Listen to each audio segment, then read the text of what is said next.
having a growth mindset has a big influence on how I work with other people and help others.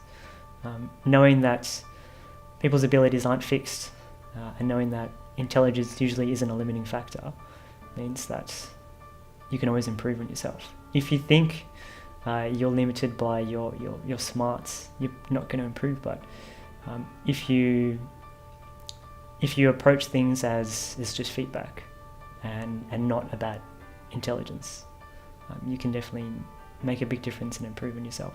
Having a growth mindset can make us more patient, kind, and compassionate with other people.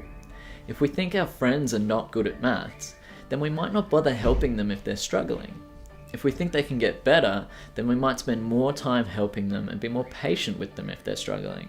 It also helps us deal with times where we're struggling too.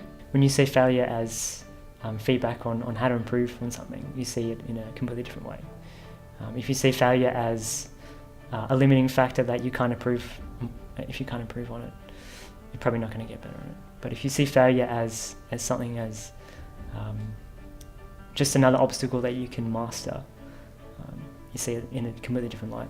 So having a growth mindset makes it easier for us to deal with failure because we can see them as opportunities to grow and learn. Instead of interpreting bad feedback as meaning that we just suck at something, we can interpret it as information about something that we can improve. A growth mindset can make us more resilient to failure, but also less nervous about things in the future.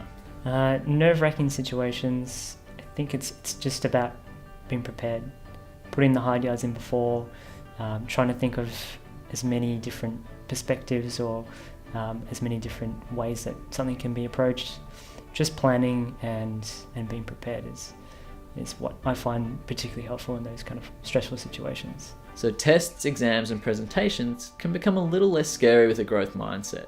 Instead of being some test of our natural ability, it becomes a chance for us to show what we've learned. If we don't yet know how to do something, it doesn't mean that we're not smart enough, it just means that we need to do a bit more work to learn how to do it.